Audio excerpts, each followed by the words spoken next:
And for individuals, it's very clear to me.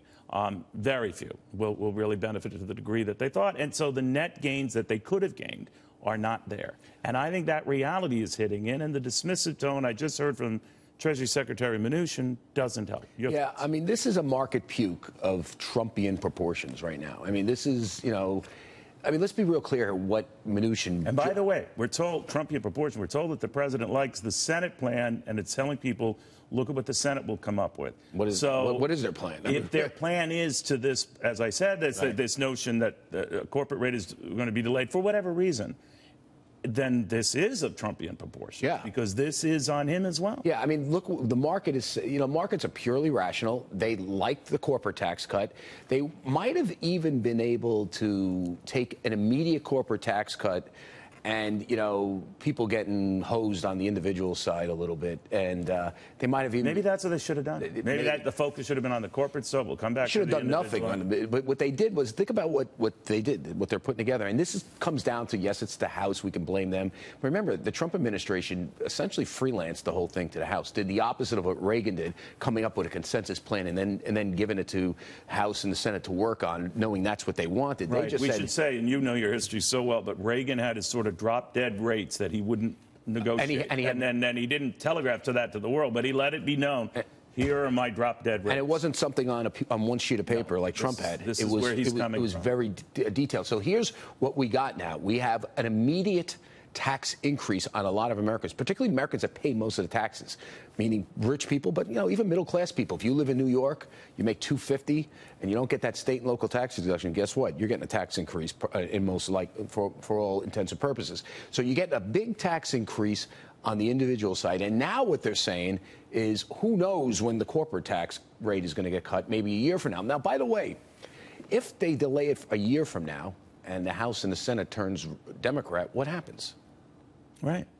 Couldn't they just say no? Right. I mean, I guess the president could veto it, but maybe they override the veto. I mean, do you know, by the way, why investment-related taxes were not touched?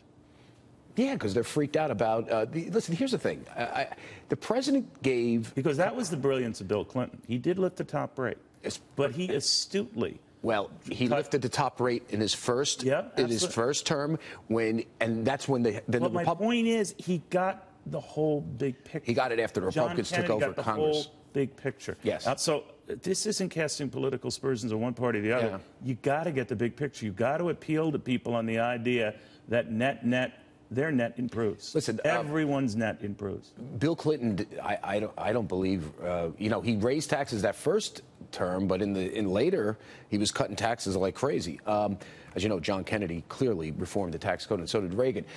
This is a mess, and it's a mess primarily because, again, when you and I have been talking about this, I'm surprised the market took this long to react to it. You allowed Congress without specific parameters to basically handle it. Remember what Mick Mulvaney said to you yesterday? He goes, "We gave Congress, we let them write it, but we gave them two parameters. We want a middle-class tax cut, or three parameters: middle-class tax cut. We're going to cut the corporate rate, and we want to kind of pay for it." Well, those parameters lead to tax increases on mostly everybody, because middle-class people don't pay a lot of federal income tax. If you really want to cut their taxes, you cut the payroll tax.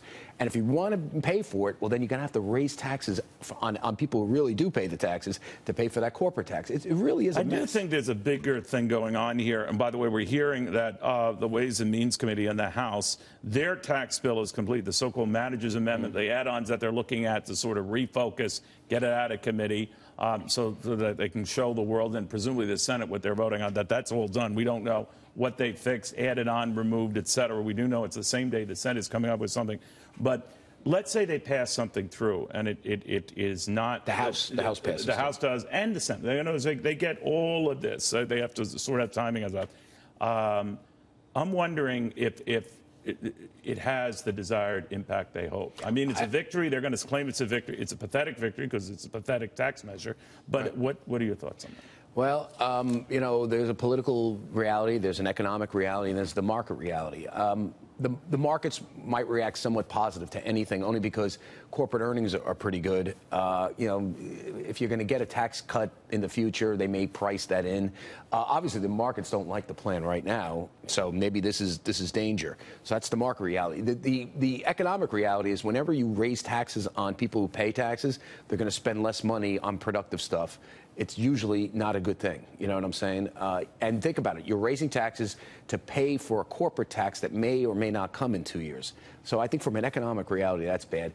Political reality is interesting because when you talk to these guys, Republicans, they say, oh, we just need a win. Trump needs a win, even though it's a crappy win. When you're at that stage in the negotiating process, something's better than nothing, that we need to put up a W here. When you are that desperate just to sort of close on something, you're going to get a bad deal. Yeah, and here's the other thing. I think if you had Steve Moore, Larry Kudlow, and Art Laffer, the three market-oriented supply-side economists who came up with the original Trump plan, you put them, and they were being honest with you, they would say do nothing before doing this crap.